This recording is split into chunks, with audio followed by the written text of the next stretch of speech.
Yeah, you know what time it is. It's time for the Geekenders podcast. MegaRan, Jesse and Dodger, what up? Let's go. Yo, it's the weekend. Yeah, it's time to geek out. Let it begin. Go on, stream and shout. It's Jesse and Dodger, so give them a follow and see what the Geekenders are all about. Yo, it's the weekend. Yeah, it's time to geek out. Let it begin. Go on, stream and shout. It's Jesse and Dodger, so give them a follow. #1 geek podcast, without a doubt. Yo, another end of another long week. Got a job and a kid, I know that you all beat. So take a second, grab a drink and vibe while we catch you up in just a matter of time. On gaming, comics, whatever you're doing. If you're nerdy like us, then you know you should tune in. Thank you for sharing our world with us. Now follow, subscribe, and turn this up. Yo, it's the weekend. Yeah, it's time to geek out. Let it begin. Go on, stream and shout. It's Jesse and Dodger, so give them a follow. #1 geek podcast, without a doubt.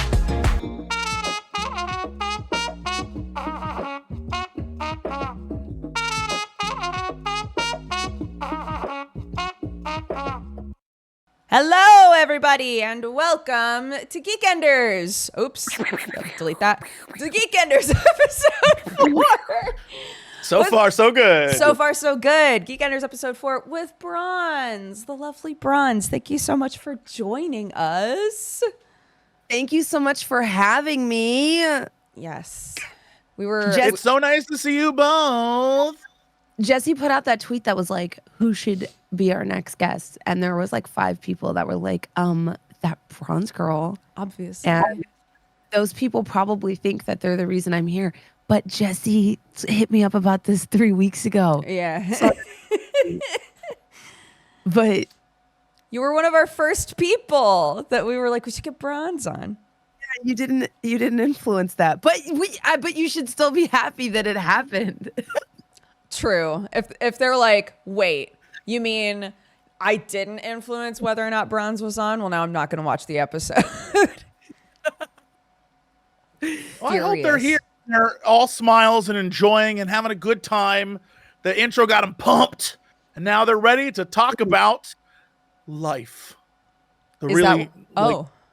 Yeah, because that's what we talk about on this show. Everything's about life, baby. It's all True. life.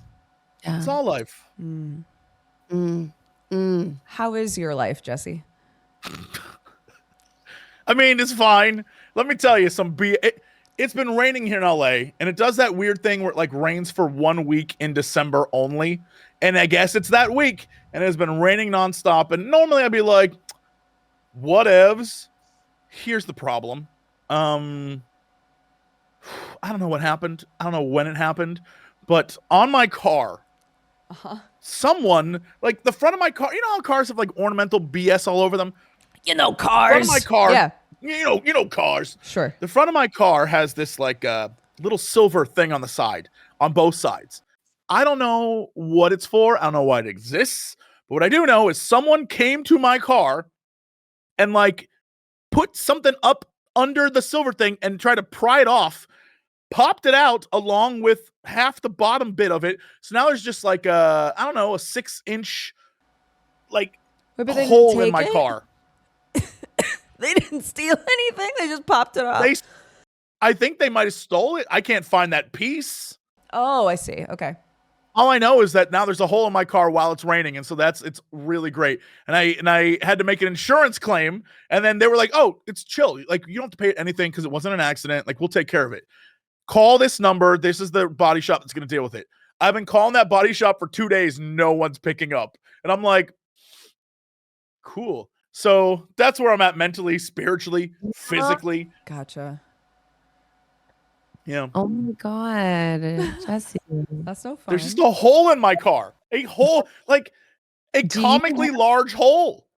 Do you have any more of those small whiskey bottles and honey? I'm just asking. First off, I do. Good Second question. off, don't worry, I'm way ahead of you. That is my plan later today. Is that fridge in the office ain't gonna drink itself. So I'm on it. Don't worry. Yeah. Make a scuffed hot toddy, dude. That's what the Lord wants. Yeah, scuffed hot toddies are your right underneath the U.S. Constitution. It's true. It's there. Article Right 4, there, Section yeah. 6. Yeah. Anywho. Are you okay? Are you all right? I'm fine. Why wouldn't I be okay? fine? I don't know. Do you need someone to come and like pat your back and like get out of there? Get out of there, cough. Yeah, that would be great. Sam's You right. know, That you like- should get him to do it. You know, like those videos where there's a kid that's like, "Mommy, there's a monster in my room," and their mom goes in there and is like, "Get out!" I want somebody to do that, but to my cough.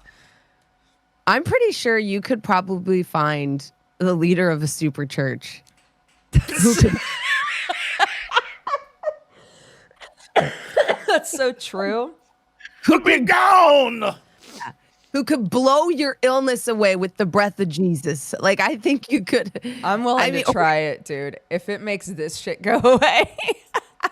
Tell Sam to summon the breath of Jesus and blow your illness away. So true. What Otherwise, sucks is what else are husbands for?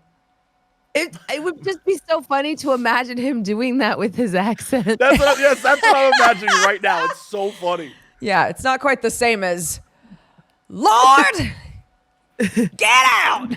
Yeah, you're Yeah. right. It would be a different vibe altogether. The British version's like, excuse me, if you have the chance, could you possibly leave the body if it's not too much of a hassle? Like, that's the British version. Yeah. Is that Hugh Grant? Yeah. Yes. Thank God someone got it. That's exactly right. That's Hugh exactly Grant's right. the leader of a super church. It all makes sense. I believe that. I also believe that. Bronze, how have you been? I'm doing well. I haven't really like talked with you since we were on last call, I feel like. Yeah, it's Oh been wait, a minute. no. We did the Baldur's Gate thing. We were at the Baldur's Gate thing and I saw you there. That's right. We did. That was an adventure. All three of us was. were there. Yeah. Yeah. That's really where the foundation for Geekenders was laid. I like to think I was there at the inception. Yeah, for sure. Yeah, the two of you got to stay at that. No, wait, Bronze was at the Alpha Hotel with me. Yeah, Bronze wasn't at mine. That's right. I thought the two of you were living in luxury, but no, Bronze got to suffer with me. That was great. Yeah. Me and Jesse were put in the not great hotel. And then we found out that half of our delegation was put in a very nice hotel. And I was just curious what the process was for how they decided. I'm also very curious about that. Because I remember vividly texting Jesse and being like, "Oh my God, my hotel room is so nice. How's yours?" And there was a long pause. And then he texted back, "It's garbage." I was like, "Oh no." My hotel I was a immediately bed felt and a bad. chair in a corner. There was nothing else in that room. A bed and a corner chair staring at the bed. Nothing else. Nothing. It was crazy. The chair staring at the bed is so ominous too. I like actually moved where it was. I was like, "What is somebody gonna come in there and watch me sleep?" I moved the chair. I was like, "I can't deal with this." Like, it's just the ghost It's of perfect Christmas. for a movie setup. Yeah, like it's like pointed. It's like in the corner and angled towards the bed, and it's like, "Oh, this is where a nightly visitor comes and observes you." It was too much. It made even more sense when you realize that the elevator to get upstairs took you to a dark room. Not a floor, not a hallway, a dark room. And then you had to open another door to leave the dark room the elevator was at. That is how I was like, that chair in the corner, that's a dark room man's chair. You gotta watch out for that guy. Yeah. The elevator for mine led onto a rooftop bar and diner. And then It was my beautiful. room It was gorgeous. right next to it and had a gorgeous view and a balcony. So I hated everyone was like, "Yo, where are we gonna drink tonight?" The Dodgers Hotel, this beautiful, amazing hotel that had like 3 bars in it or some nonsense. And everyone there was like, "I'm so happy to be here. I traveled all the way from like an hour away." Meanwhile, they threw all the Americans in like the Box Hotel. the Box Hotel. Our windows opened onto other people's rooms' windows. I'm not Jesse. I'm not even kidding. Like our window, if you were to pull aside the curtain, was just someone else's room. And I was like, who would ever open the curtain? And Jesse's room, you could actually see when you were entering the hotel. So, if you looked at our hotel dead on, like one night we all walked back. If you looked dead on our hotel, mine was the window right above the entrance. And I could see the flag and it's like if you were trying to stalk a person and or a spy, this is the room you would rent in the movie where you're like, I have a clear view of the entire area. And the problem is there's two big windows. So in my room was the bed, the chair, and giant windows overlooking where everyone could also see me from the square where they were drinking. So I don't know what was going on. I don't know if it was like the voyeur room or whatever, but it was a room that I slept in. Thank God I spent most of my time drinking cherry beer and not caring. If people want to see some Jesse Ding Dong, that's on them. Cherry beer. That's so true. Yeah, that was great. Cherry fucking choof with the little gremlin on it, the little goblin on it. Yeah. Good. Yeah. Yeah. I agree. Apparently there were like 4 different teams before chat is like, I can't believe the CD Projekt did that to you guys. There were apparently like 4 different management First off, it was Larian. teams. Don't put CDP on this. Oh, sorry. Yeah. There were like 4 different groups that were like organizing things based on where people lived. So also, there was a ton of people there. They rented almost every hotel in the city. Like everything by the venue was rented out by Larian. So like, yeah, it's whatever. We're just goofing. I don't want to sound disparaging, but Ghent is not like a huge city. It's like a university town. It has like a lot of historical significance, but it's not like a massive city, you know? It's like it's a little smaller. So I mean, I think they picked the harder people for our hotel. They knew like we could handle it. Sure. And they were like, they won't ever complain. Yeah. Yeah. They're like, they won't ever complain after the release of our game, like 6 months later after the event. Like they'll never say anything. Gotcha, Larian. Oh, we got you. We've been waiting. I think I have a different theory. I think they're like, we already spent thousands of dollars on these bastards airfare.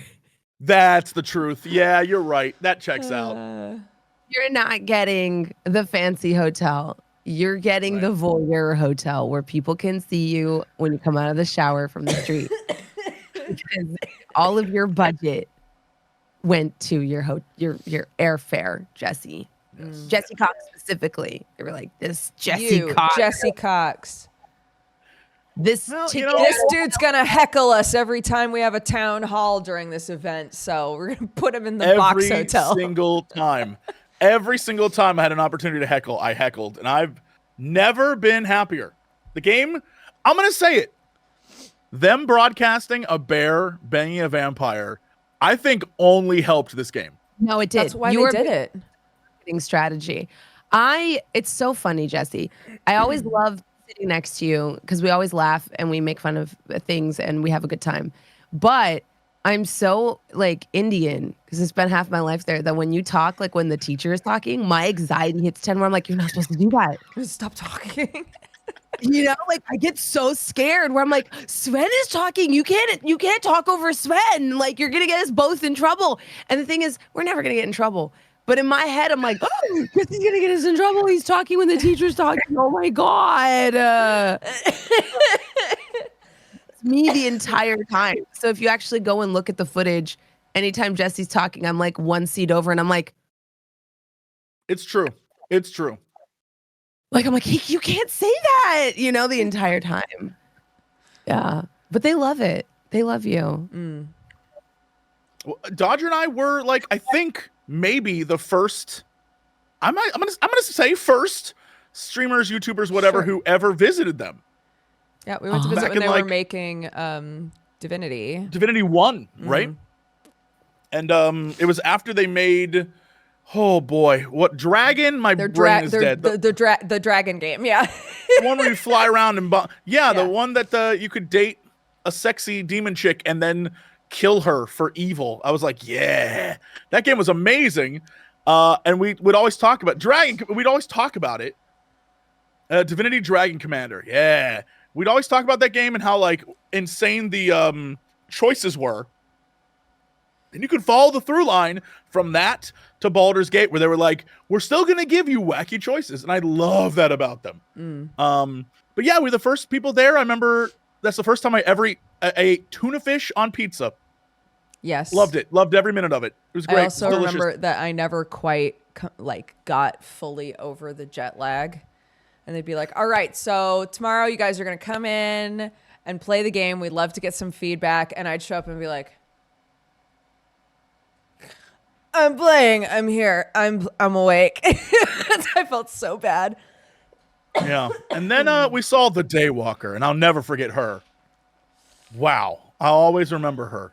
We were like walking down the street from our hotel to the studio, and it was like, I don't know, before 9 a.m., I think.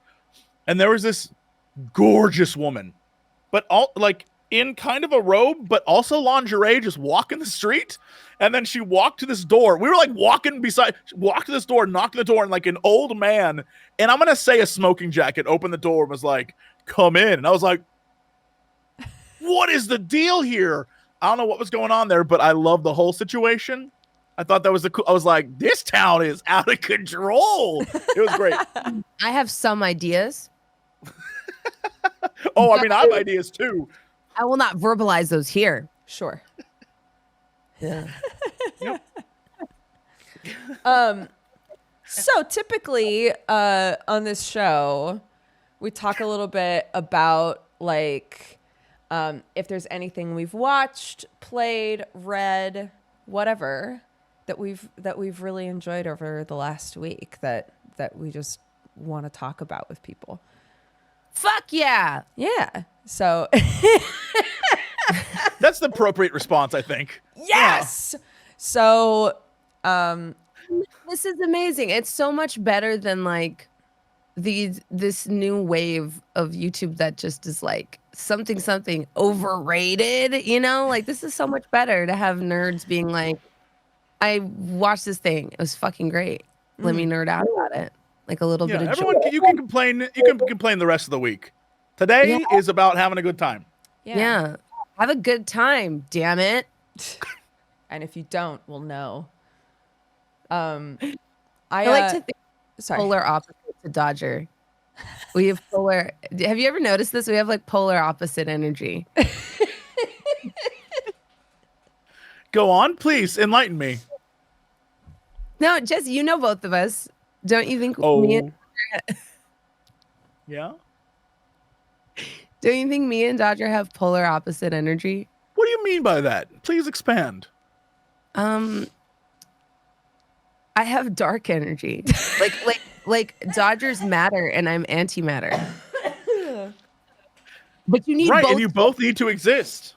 Yeah. Why me and Dodger live in harmony. We get along great. We do. We get along very well. Yeah. And I'm like planetoid bodies floating in between. Just like, hey man, I'm here too. I'm also involved. Yeah, I also exist. People grow on me. Yeah. I like how even the planetoid version of you is horny. I don't understand what the problem is. It's not. I don't know what the complaint is. No. I'm trying to figure it out and I can't. No, you're amazing. I asked Jesse to be my +1 to a holiday party that I wasn't keen on going to because Jesse is like, you can pop him into any situation and he'll fit. But he turned me down. So I couldn't make it. Also, I had to do a Brandon thing. It's not because I had to. Lame. And then the party, Dodger, you would understand this. The party was 2 hours away in LA traffic. I was like, I love you. I do. But there's no way in hell on a Saturday night I'm driving 2 hours in LA traffic to go to this. Boo, lame. Sorry, I'm not doing it. I had stuff to do. The party had food trucks. It had a snow globe that blew snow on you that you could take a picture in, like an inflatable snow globe. That's so cool. It was a fucking dope ass. It's not that I didn't want to spend the time with you or get in a snow globe or eat food. It's things, all those are things I love doing. I'm just saying I had something to do that ended at 7 and you were like, hey, I want to go to this thing. It would have taken me till 9 p.m. And then I I couldn't do it. I couldn't do these things. I'm just a man. I'm just an innocent man. I'm just a man. It's like that puppet meme. Yes. We're just innocent men. Just innocent men. I love watching those videos. That has been so funny to me because Sam grew up with that puppet. Like that's like a CBeebies, which is like baby BBC. That's like a CBeebies thing. That puppet, that character is still around. And Sam like watched those weird things when he was younger. So he just finds them so funny. I love that puppetry is not dead. Me too. Because like, have you seen like the resurgence of Nanaland? No. Which is like little green puppet and her grandma. Yeah, I mean, what is that? I've never even heard of that. The memes. I know the memes. It's so good. And it's like this little toddler green puppet that sounds like she's talking gibberish, but it's English. She's just like, has a hard time wording. And it's her grandma. I have seen this in memes, yes. It's the same thing with that. It's like a children's show and adults just relate to it because it's so wholesome and good. And I just hope puppetry lasts forever because it's so wholesome and good. You know what I also realized? So we have our Star Wars Old Canon book club that we do. And recently we finally got through Empire Strikes Back. And there is a realization that you kind of forget how incredible Yoda is in that movie. It's still a puppet and you can notice the puppety features, but oh my God, like the amount of work that like Yoda has a wide range of emotions and you're just like, they did this with a puppet. Yeah. This wasn't CG. This wasn't like, it's incredible when you think about it. I was like, damn, Yoda. Okay. It's wonderful. Can I say, as a side note, piggybacking off of that, when I was at my absolute sickest and I couldn't, this is going to sound like a diss, but it's not, I swear. When I was at my absolute sickest and I just like couldn't fall asleep, I was just so miserable and in a lot of pain. I would put on the Old Canon book club and listen to it and it helped soothe me to sleep. Aww. Thank you. I don't really know shit about Star Wars, but when I first moved here, I would listen to New Canon Book Club because I'd be like, I miss my friends. And so I started listening to it. And what's great about it is on the New Canon Book Club episodes, at least, you guys would always be like, don't listen to this now. Go read the book first. I'd be like, I'm not going to fucking do that. I don't care about this book. I just want to hear my friends rag on it or big it up. I don't know, whichever is the case. So I would listen to the episodes and it would make me feel better. And then I was like, oh my God, they're doing Old Canon now. It's time. You don't need to know anything. It's super easy. You don't, because it's all from right now. We're in the 70s and early 80s. It's all like the first kind of things. They don't even know what they're doing. If you go read the original Star Wars books, they're like, it's very obvious Luke and Leia are not brother and sister by that point. It's fun. It's weird. It's wacky. It's goofy. They make stuff up. In one of the books, Chewbacca literally rips a pterodactyl man apart and then reforms his body into a glider.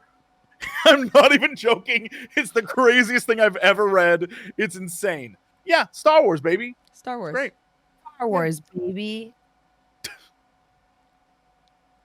We've lost Bronze to a cutie pie.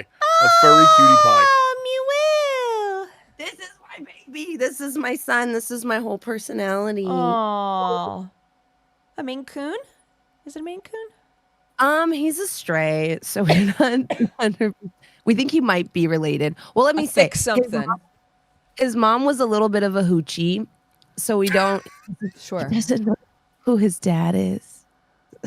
So we know scandalous. We know he's like part tabby, and we think he might have a little Maine Coon in him because he's 15 pounds and he's a furry boy. Big furry boy, yeah. Aw. I'm your dad now. Yeah, as it should be. Yeah. So I'm your dad, so it's okay that we're not 100% sure. My cat is acting like he is constantly hungry, and the vet thinks he might have a thyroid problem. And I was like, oh man, Oh yeah, me too. kitty's getting thyroid problems, man. So Yeah, no, I get it. he's just always a Having hungry that little breakfast, guy. y'all. Yeah, me too. I'm just a hungry little guy. You know. I have a thing. I have a thing to talk about. Okay. If you guys are ready. So, forever ago, back in the day, when Nimona was coming out in like chapters, I was reading it. It was an old like web comic about like a weird little shapeshifter girl, and I loved it. And then it got published as a book, and I bought the book immediately. And I still have it, and I love it. And then it kept almost getting turned into a movie over and over and over again. And it was finally turned into a movie. And then I did the classic thing where I was like, and now I'm scared to watch it. What if it's bad? I'm terrified to watch. Do you guys do that? Yes. Where like you're like really excited about a thing, and it's been like a long time coming. And then once it's finally out, you're like, I need to be in the right place mentally to watch this. So I finally watched it last night. I finally sacked up and watched it last night, and I thought it was so cute. It's very different from, should I say very different? If you've read the graphic novel, there's like really noticeable differences. The story's been updated quite a bit, and like the point and the sort of like messaging is cleaned up a lot, but the animation in it on it being fantastic. Sam had never read it or knew anything about it, and wound up just kind of slowly like sitting on the couch and watching the whole thing with me. So yeah, I enjoyed it quite a bit. I was really happy with it. Yeah, it's fun. It's a good movie. I enjoyed it. I once again feel like that dude from Saturday Night Live always plays the dude from Saturday Night Live in everything he's in. Yes. I don't know his name, but like his voice is so recognizable. I'm like, oh, he's just playing every character he ever plays in everything, which is fine. But it's because his voice is so recognizable. I'm like, okay. Yeah. But other than that, it was great. I loved the entire thing was fantastic. I had a good time. Yeah, it was very cute. It's very sweet. Mm-hmm. Yeah. That's amazing. At first I thought when it came out that they had decided to turn it into a show, but it's a movie. It's like an hour and 45 minutes. Yeah, I thought it was really good. I don't know. It's animated well. I think the acting is great. I think it's super fun. And I always forget, oh boy, I can't remember her name. The lead character, the girl who's also from Kick-Ass, and I can't remember her name to save my life Grace right now. Moritz. Yes, I think she does a fantastic job. There's a piece of What tile in my drink.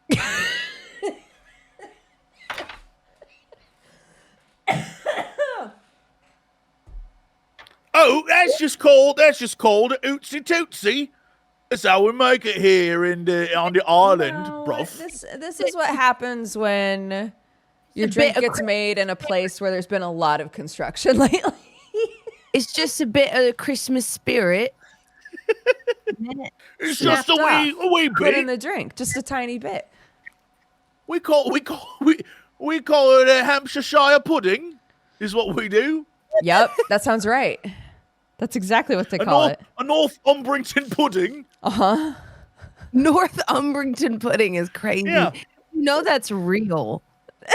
Well, now it is. You're welcome, England. Oh my God. I went to London for the first time this last year and loved it. It's a lot like Seattle. But is this a safe space? Can I be honest? Yeah, of course. No. Y'all's food situation down there is crazy. Like, and I don't say that lightly. Like, I had to find other cultures' food to eat the entire time. Because, like they'll take something perfectly good, like peas and be like, what if we just boil this and mush it into sop and give it to you? I'm like, have y'all heard of salt, pepper, butter? Give me something, bitch. Please, fucking give me something. I'm in hell right now. I do think English food in general is really bland. Yeah. Like, do like some fucking paprika, cayenne pepper, please something, y'all. I'm not even asking for the brown people spices. I'm talking about like the Irish are using this stuff. Why? What are y'all doing? We're just butter, salt, and pepper, just the 3 basics. I'm in hell out here. It was hard. It was hard. But then I like would have like Indian food and some other food. Probably some of the best Indian food I've had outside of like Curry Row in New York. Yeah. Yeah, obviously the best Indian food is in India, but outside of like, and that's a controversial opinion too, where people are like, "How can you say this?" And I'm like, "Cause Curry Row in New York is a little bit better, but barely." I would say outside of that, like London in general has better. I will say, like, London has amazing food, but it is also still like this weird, very British place where there's very clearly foods you just shouldn't get. A great example is before I met the two of you going to Larian, I had to meet up Dodger on a train to take a train over to Europe. And while I was there, I was like, all right, well, I guess I'll just stay at a hotel at the train station because I'm going to land a day early and I'll wake up early, meet Doogs. So I'm at the hotel at the train station and I landed late. My flight just was super delayed. So I landed late and I was like, all right, there's got to be someplace. I just need dinner. And the hotel concierge was like, well, there isn't anything open around us right now, but we do have a restaurant in-house. And it's delicious. I'm like, oh, okay. And I go to the menu. It's all Mexican. And I was like, well, of course, Mexican British is going to be the winner. And so I got a burrito bowl. And the burrito bowl was like French fries, meat. No. I'm aware. Meat. Like some sort of like cheese sauce. And then like I wanted it hot, and I was like, "Do you have any hot sauce?" And they're like, "Well, we have spicy ranch." I was like, "Bro, what?" But they also had hot sauces on a counter, so I was like, "Okay, I'm fine."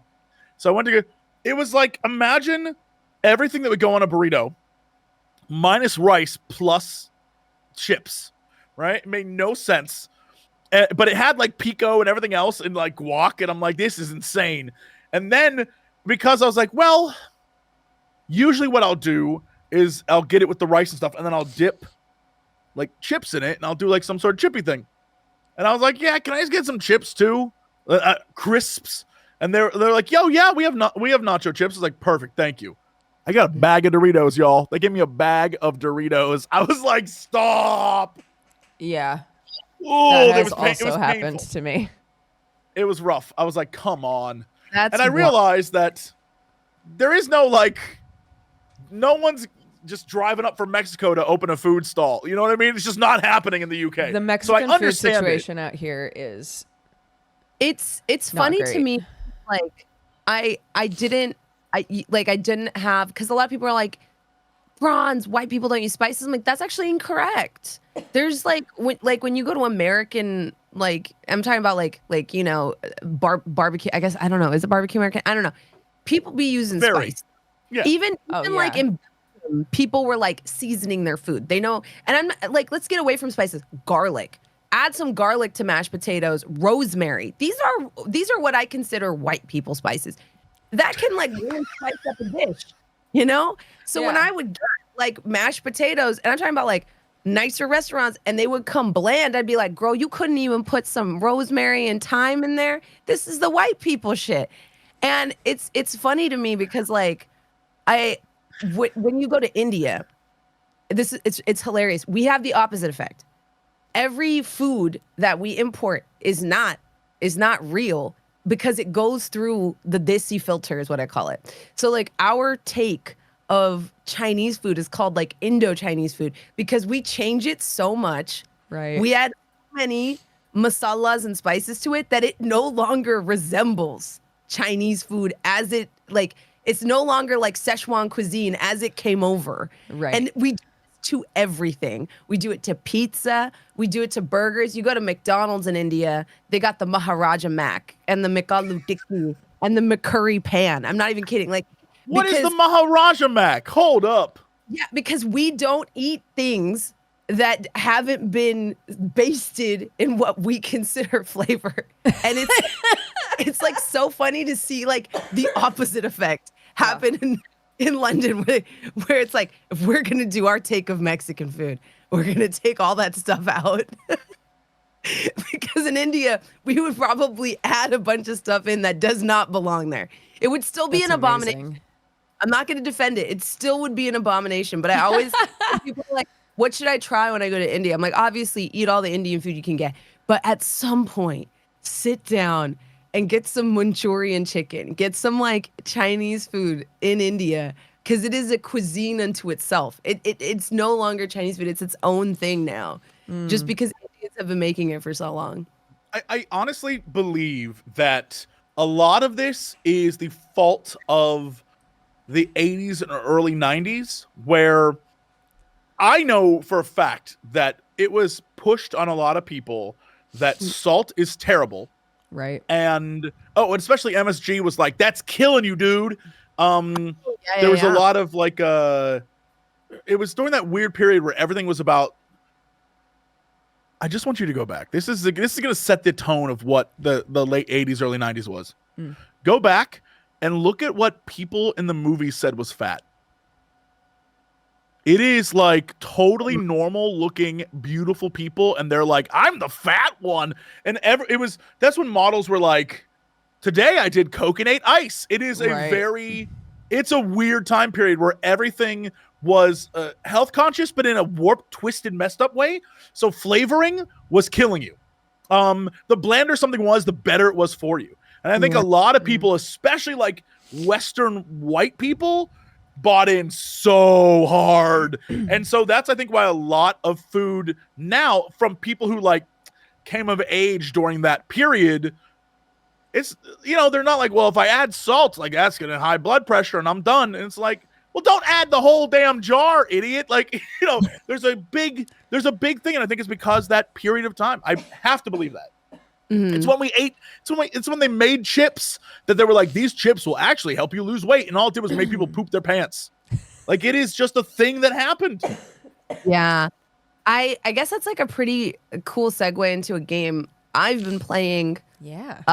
Which is called Thirsty Suitors. It's so Jesse. It's so Jesse coded. I actually said while streaming it, I was like, Jesse should play this game. Well, looking it up now. Yeah, and it's like South Asian Scott Pilgrim.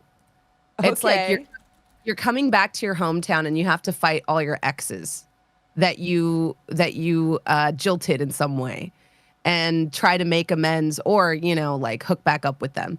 And it's absolutely fantastic. And in it, it's because it's so thisy, you cook. There's like cooking mini games. So it's like a skating game. Like you're going around skateboarding and you're fighting your thirsty suitors, your exes, and you're trying to navigate family drama and find a date for your sister's wedding. All of this stuff is happening at the same time. Amazing. But then between, this is where the food comes in, you also like can try to impress your mom by trying to like cook classic Indian dishes. And it's so much fun to gamify something that I have experienced, which is like cooking with, an auntie or a grandma or a mom that's like, how much of this do I put in? And they're like, until it looks right. And you're like, what do you mean? Or like, how much salt do I put in? Enough. You put in enough. And I'm like, what does that mean? But they turn this into a mini game that you then have to like execute in the kitchen. The idea of like, oh yeah, you put it in until it's enough. And you're sitting there like, what the fuck is enough? Right. How would I know what enough is? Or stir it until the color's correct. what is a correct color? And my mom's answers to this, or my dad's answer more specifically, all the time used to be, "You've eaten it before. Do you know what color it is?" And I'm like, okay, but I'm in the kitchen now. I'm making it, and all of a sudden, all of that knowledge has left me of every single time I've eaten this thing. But yes, I highly recommend. You've never been more correct in a Jessie coded game. From the minute the trailer starts, where she wraps a neon yo-yo around her body and then attacks a person with it, to the food, to the stylization of everyone whenever they move. I need to play this game. Holy shit. So you've never been more correct. It's so Jessie coded, and it's just a bunch of hot brown women.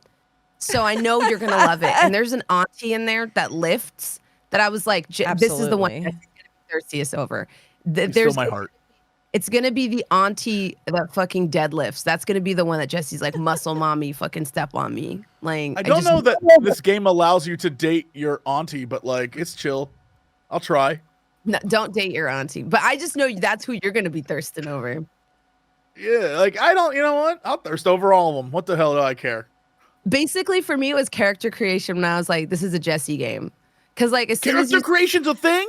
Yeah. So like when you start the game, it's just like it's like basically you're filling out a dating app, and it's like somebody asks you out on a date and they show up in this. What's your reaction? And then the narrator harshly judges you. Like, okay, so just say you're, superficial and you're vain and you're a piece of shit. Just say that then. And then like it just reads you the entire character creation as you're choosing your character, these like different options, these different scenarios, like Reddit hypothetical questions, and you're answering them. The game just fucking roasts you, and that's like your character creation. And at the end, it'll be like, oh, you're cold as ice, or oh, you're a little bit of a diva, or oh, you're actually really chill. And then like, so it's just like, it's a really cool game. It's a really cool game. It's called Thirsty Suitors. I love this. Yeah. It's 20% off on Steam right now. This is great. This is a solid purchase for me. Highly recommend it. Nice. And the team behind it is so cool because it's Outer Loop Games, and I tweeted about it, and they were just like, they were so nice, and all of them watched my stream.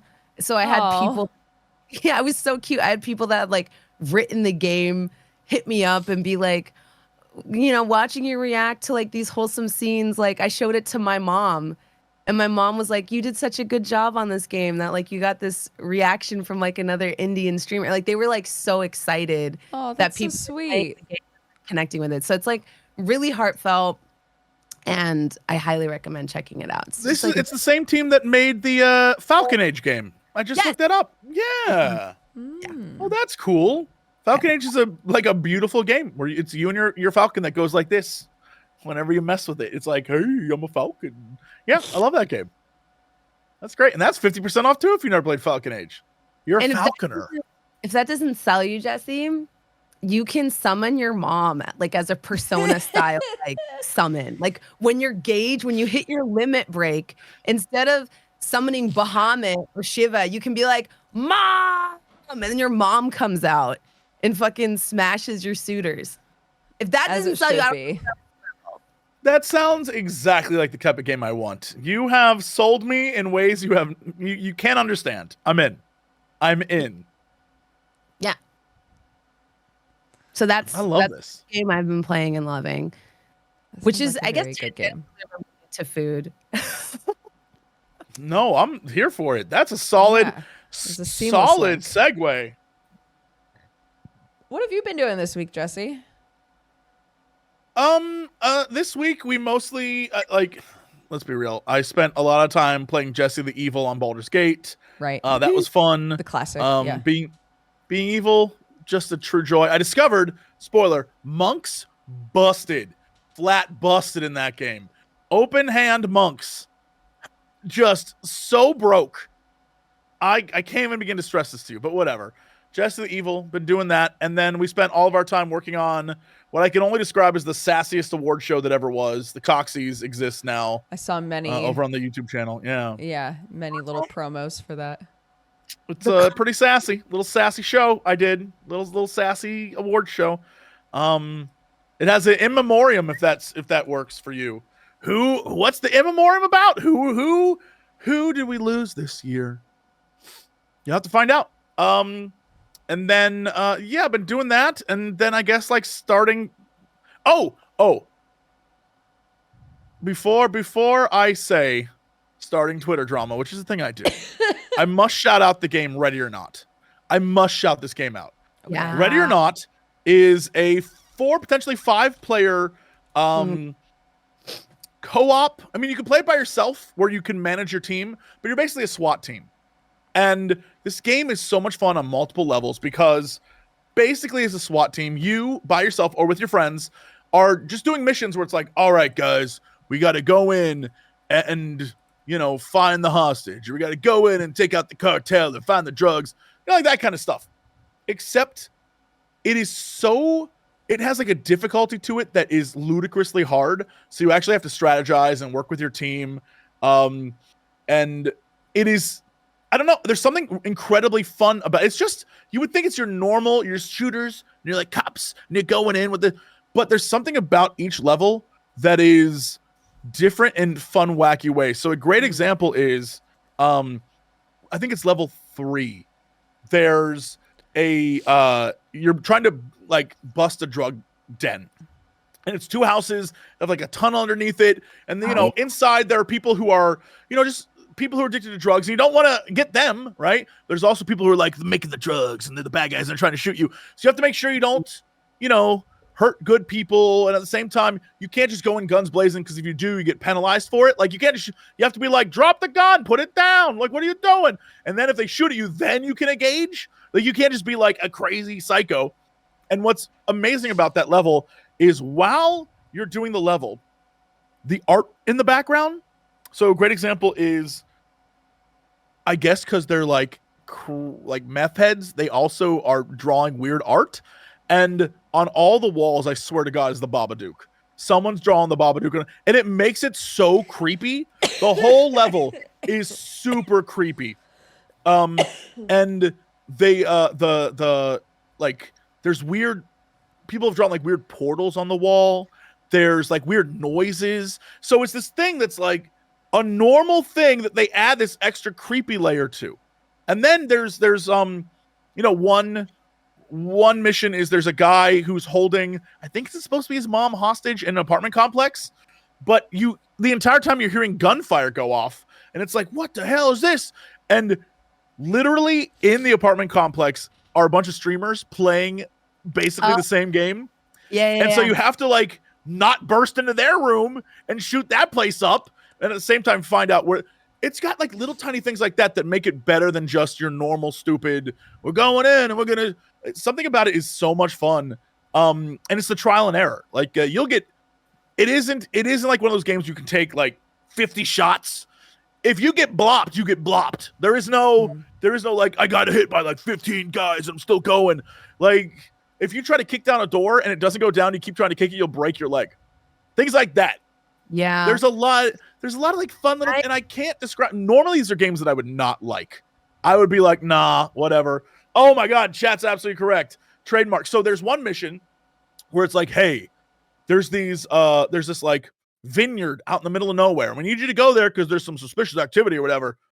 When you get there, it looks like a normal ass vineyard. It's totally fine. But the people who attack you are all of these old women with masks. Like weird, intricate masks, and they're all wearing white dresses. And the more you explore the grounds, and like when you explore the house, it seems like a fine house. But when you like go off into the woods and stuff, it's straight up Wicker Man. They've got like a statue, like a wood. They've got like a weird underground church thing. There's this crazy statues. Like every level is like that, which makes it so much more fun. It isn't just like we're going in. Everything is weird. Like it almost feels like they've created this like SCP version of reality where every mission has something absolutely bizarre in it, and you're like, what the shit? It's so visually rewarding for exploring. I remember going to like this massive mansion of like a rich guy, and you think you're there for like some organized crime type of thing.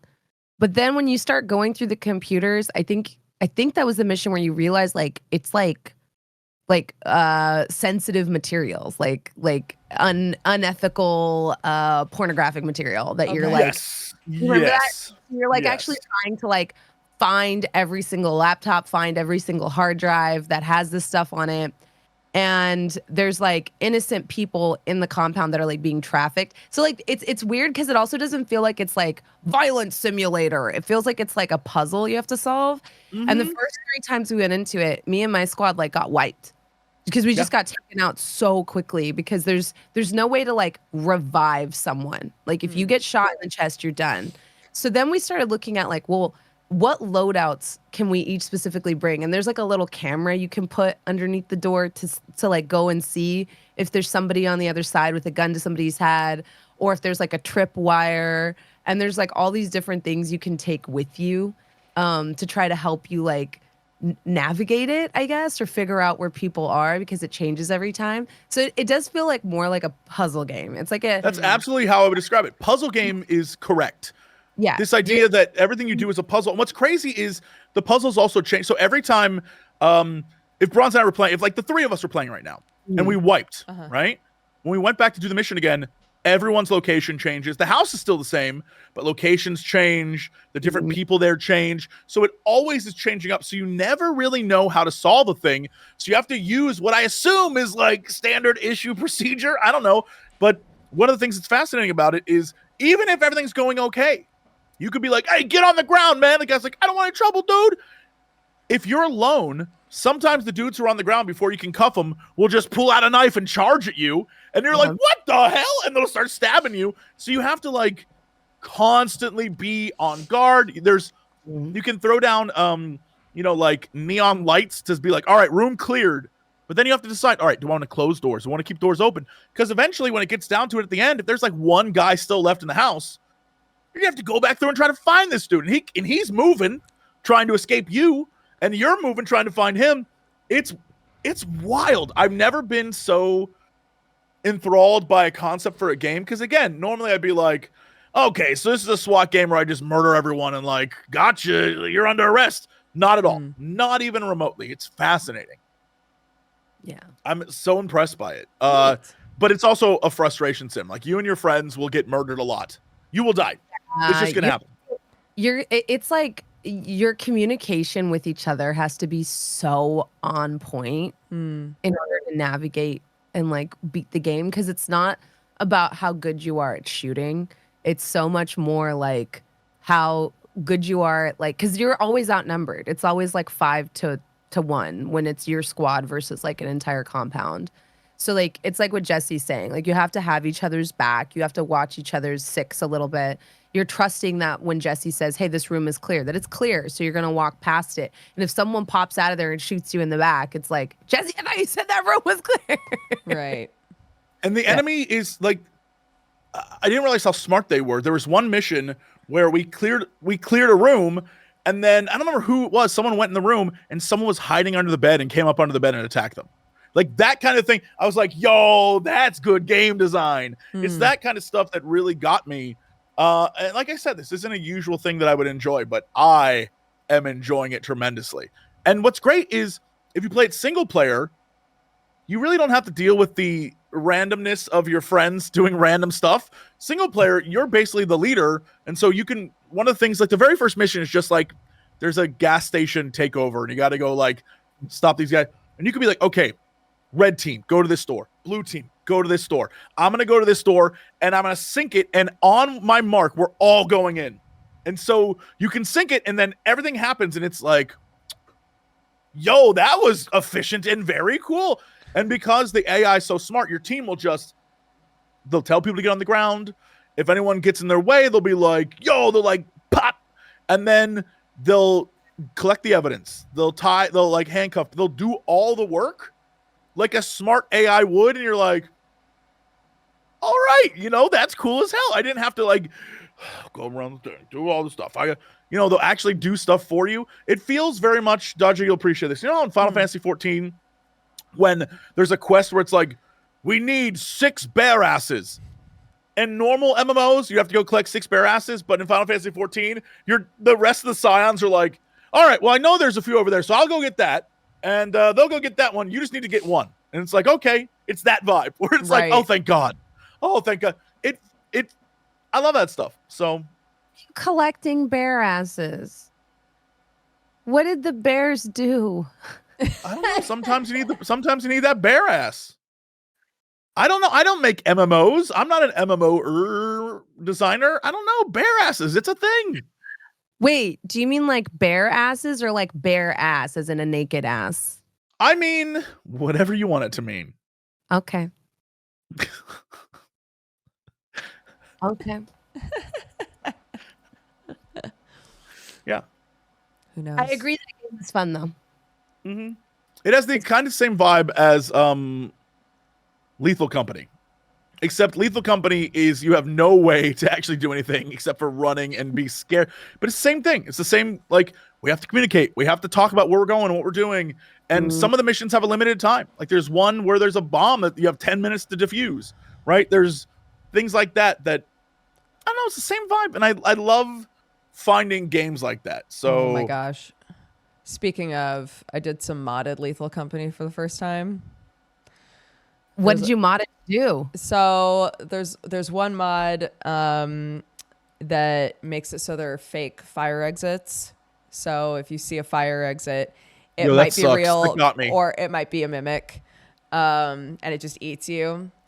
That was pretty great. That was honestly, more of us died memeing with that because most of the time we knew where the fire exit was. So we'd see a fire exit and somebody would be like, "You dare me to open this door?" We'd all go, "Sure, dude." And then they'd get eaten by the door and we'd be like, "Wait, fuck, they had a walkie." Ah, shit. So we did that one. We did one that added a bunch of like goofy emotes and stuff. Have you done the teleporter? Yeah, that's not a mod though. That's just built in.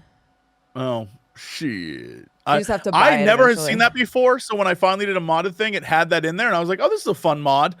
I will say I think there's a limit to how many people you can have in the game. There becomes a point where if you have more than we had like 12 people rolling, and we just straight up went in. We cleared everything in like seconds to the point where I literally stood outside the ship and was like, "Yo, giants, fight me!" And I'd wait until like dogs or giants would come because there's no threat. Right. We would go in, we'd whack all the monsters. The only thing that was scary was the springhead guy, but the fact that there were so many people, all I had to do was look at them, so we'd all just slowly back up and then like so it wasn't challenging. Yeah, I don't know. I think 4 is still the right amount. I agree, but I'm also one of those people that like if there's too many people cross talking, I get a sensory overload. Same. I don't know if that Yes. Yeah, so like Among Us, like if it's only proximity comms, I can handle it, but I'm like one of those weirdos. I don't know if it's a dash of the tism. I don't know what it is, but if I go into a stream, like even as a viewer, and I hear like 6 people talking and they're also like, "Thank you for the gift subs," I'm like, I gotta get out. This is like too much. I gotta bail.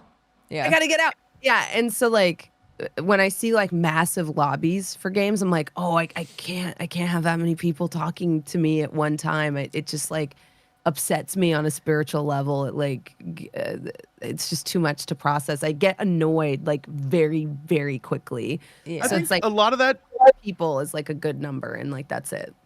A lot of that though, I think, comes down to the streamer knowing how like streaming best practices, right? A great example, like what you're talking about, our dear friend Crendor, for some reason, has decided that every time someone subscribes, he's going to clap for every single month they've been subscribed. But he doesn't do it over your voice comms. He will do it on his end, and he won't do he won't ruin the experience for anyone else. So he does his stupid ass thing, but he doesn't destroy everyone else's streams because he just knows the best practice is not to be that guy. And I think there's a lot of people that just don't get best practices in streaming yet. Yeah, I will say shout out to Crendor because he used to do it just bare ass on other people's streams, and then it's just part of the vernacular now. And it took like one time of somebody being like, bro, don't do that. Just mute yourself. And he has always muted himself since then. So Yeah. Yeah, no, Yeah, it can be too much for me. I think it's also like understanding, like, and this happens in D&D too, like understanding like, oh, this is a bigger table. So normally like my character talks a lot or they take the point on everything, right? But like when you're playing with 6 people, the chemistry just changes and you need to like make space. Understanding when to let other people take the stage and when to take the stage. Yeah. And I think there's some people that like, and I get it because it's streaming and you're usually solo, right? So I understand that like there's that inclination of like, oh, there's dead air, I have to fill it. And it's like, girl, if you're in a lobby with 10 people, you don't have to fill the dead air. Like, no. You can chill out just like a little bit, like a dash. It's funny because people say Jesse talks a lot, but I feel like Jesse's actually one of the more considerate like D&D players. Thank you. Yeah, like because people be like, you play big characters, but you also know when to like back off and let like a quieter character come in and have their moment. You know, I don't think it's bad to play big characters. It's good. I love when people chew the scenery. But I think there's like this like natural cadence of being like, oh, I should include this person who's a little more quiet in what I'm doing. Or, oh, I see this other person has an idea. I'm going to back off and like let them do that. But I think sometimes streamers, they're so used to being on by themselves, they don't realize like you don't have to we don't need to hear your entire commentary on what you're doing and where you're going. You can mute yourself and tell your chat that. I'm not sure you need to like broadcast that to comms like all the time, you know? Just as a quick there's also a mod that gives you a mute, so you can press M and mute yourself like for proximity VoIP, which is nice. Oh, and this is also connected to D&D a little, because I will say in the D&D world, I only want to make characters that I know will be chaos agents, even if they're good guys. But I also understand what Bronze is talking about, the idea that big characters, just like in movies or books, any good writer, any good creator understands that you don't overuse them or else they become not fun, right? So like I can be a crazy idiot in a game, but if I'm a crazy idiot for 90% of the game, that's not fun anymore. The fun is being like, yeah, just going to inject this and then back away and see what happens. And I tried to do that when I was playing Lethal Company with that huge group, where I got the walkie-talkie, and in a smaller group where everyone has walkie-talkies, I could have some fun. I get on there and be like, right? But when there's 12 people, no one had their talkie out because everyone was around everyone else. And so I couldn't do anything. I literally was just like, all right, well, I guess my chaos agency will be to stand outside the ship and try to get people killed by the monsters. You know, like that's what I was like, all right, I guess this is what I'm doing. Yeah, it kind of ruins the fun if you are always like, hi everyone. Boy, did I have some Twitter fun this week. I made a statement and I stand by the statement. I believe it to be true, completely true. Mm-hmm. It was a vent. I had a Twitter vent where I went to Twitter to complain about. So I was watching a person play Alan Wake, and it was Alan Wake 2. And I love seeing people's reactions to games. You know, I like watching Final Fantasy 14 streams. I like watching people play story-based games to see like their in-the-moment reaction to things. Not because I generally need to see them react a certain way. I just want to see what they think of a thing, right? And YouTube's great, but a lot of time YouTube is edited and people can like make changes and like fake it. A lot of faking it happens on YouTube. And so streaming is fun because you can watch someone react in the moment. Right? Even if their reaction is like, what the hell was that? At least there's a reaction. I was watching this streamer and it was I'm not going to spoil it. It was a big moment in Alan Wake 2. Mm-hmm. And they were just like turned, staring at chat, reading off subs. And I've never been I like in the core of my being felt so angry. I was like, wow, this, and it wasn't like this person sucks. It was like, this is bad entertainment. Like on a fundamental entertainment level, this is terrible.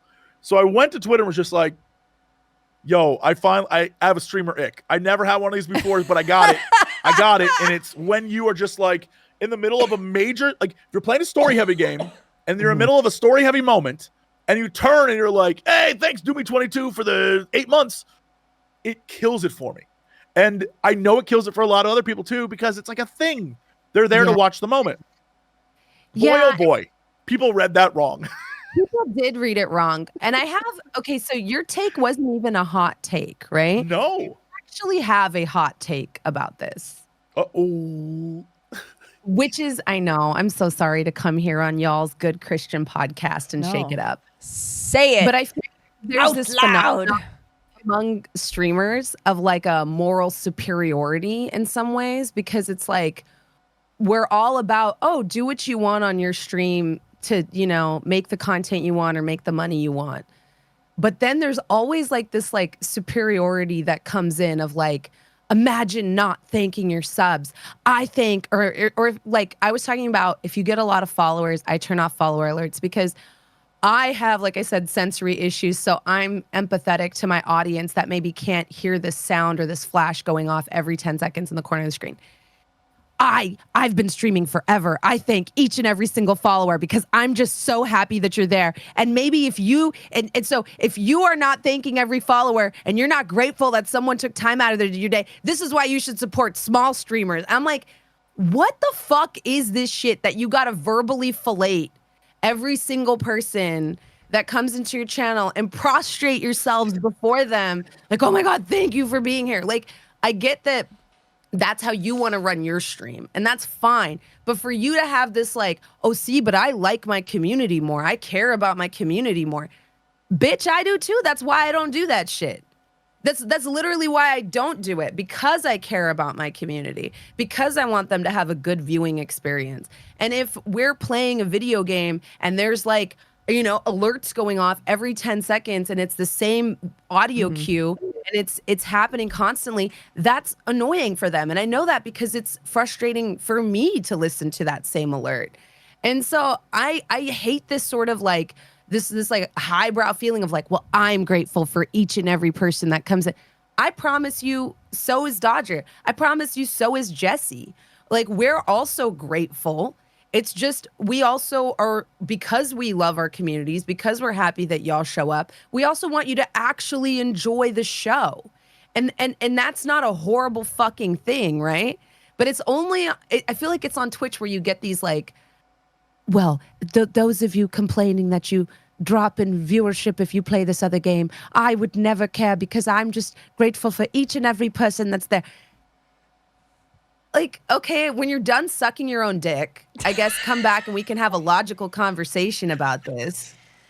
There's a real, again, all I said was, if you're playing a story heavy game, and if in that story heavy game there's a story heavy moment, and you turn away and say like, hey, do me 22, thanks for some, I hate that. That's all I said. I said nothing else.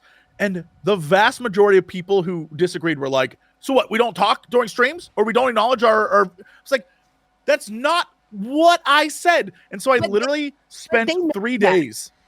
Jesse, they know that this is their chance to dunk on you, the bigger streamer, and say, but if you come to my channel, I would love you. Jesse's a big streamer, so he's forgotten about caring about community. So, but if you come to my stream, and you sub in the middle of a cutscene, I would acknowledge you because I care more. This is the difference between us, I think, because you see it that way. Yeah. I am obsessive. I'm like rather than try to dunk on everyone who's responding and they hate it, I'm literally just explaining. Like, some guy was like, so just go watch YouTube VODs. And I was like, most VODs now on YouTube are from streams. And nothing ruins a YouTube VOD more than you talking to chat during the VOD that I can't see the chat, right? Like, that's terrible entertainment.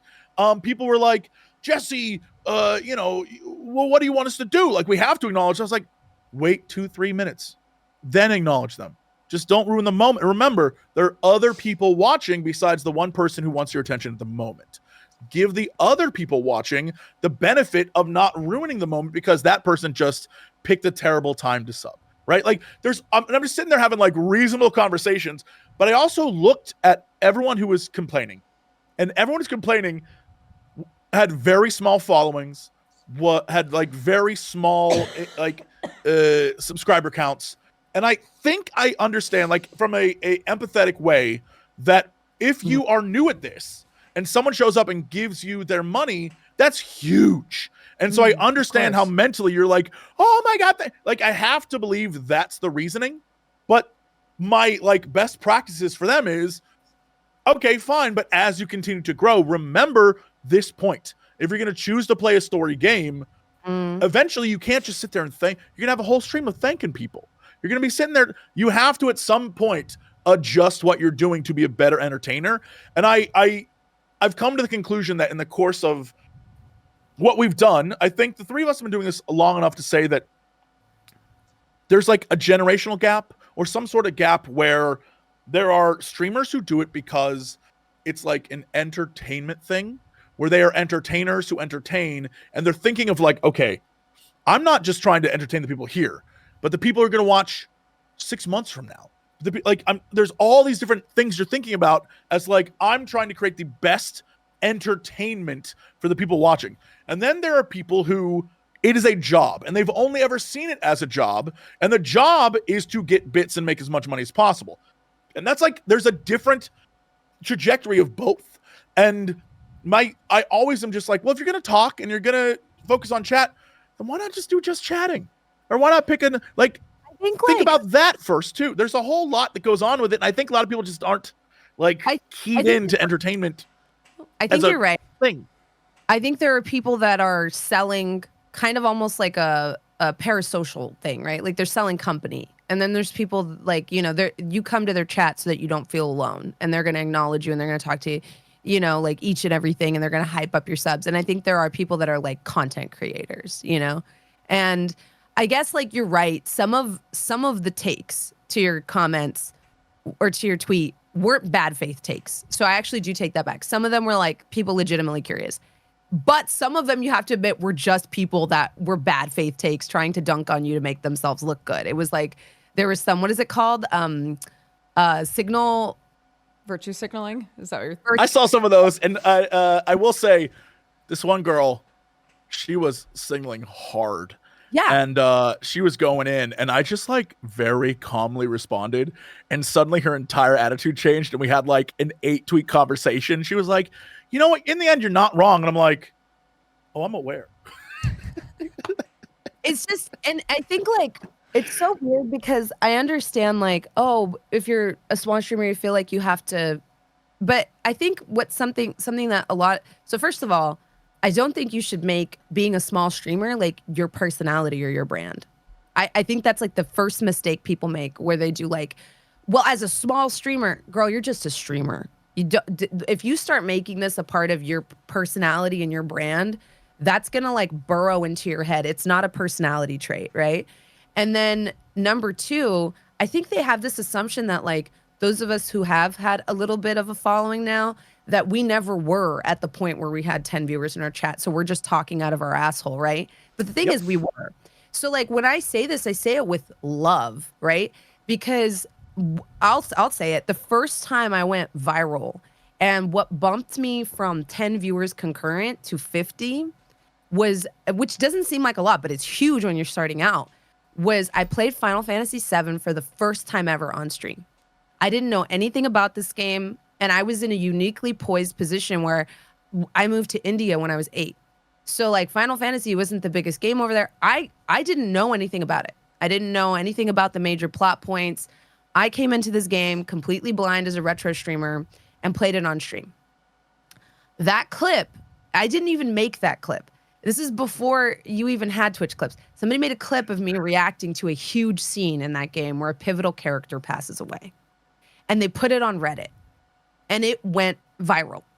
And the rest of my Final Fantasy playthrough, I had 100 concurrent, up from like 10. And from there, like that's literally where I built my following, like was off of that. So if I had not been paying attention in that moment, if I had been looking off the screen, if I had been, like responding to chat, that moment never would have happened for me. And so if I was so focused on the fact that, well, I have 10 viewers, I have to thank each and every person that's following me, I have to do this, I would have missed like this big thing that ended up being huge for my Twitch following and my Twitch career. And so that's why I say that, because now it's not enough to be a Twitch streamer. Your media has to kind of be everywhere. And so you're destroying your content and making it unpostable to TikTok, to Instagram, to YouTube Shorts, when instead of this great moment that you could have clipped and put on there, you're responding to something that those people can't even see. And I'm not saying don't ever read chat.